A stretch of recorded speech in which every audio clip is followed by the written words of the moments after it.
Hello বন্ধুরা, তোমাদের সবাইকে আমার চ্যানেলে ওয়েলকাম জানানো। আজকে আমি তোমাদের জন্য খুব সহজ আর মজাদার রেসিপি নিয়ে এসেছি। রেসিপিটা হচ্ছে রুই মাছ।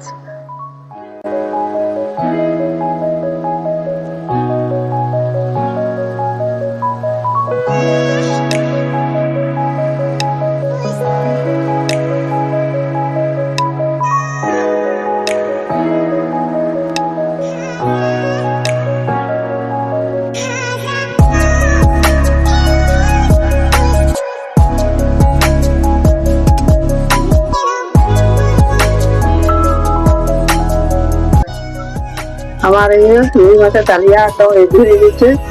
দেখতে দেখো কত সুন্দর হয়েছে। আপনার সঙ্গে দারুণ লাগবে। তোমাদের যদি ভালো লাগে তাহলে লাইক করবে, শেয়ার করবে, সাবস্ক্রাইব করতে একদম ভুলো না। আর আজকের মতো এই পর্যন্তই। তাহলে রাখি, টাটা।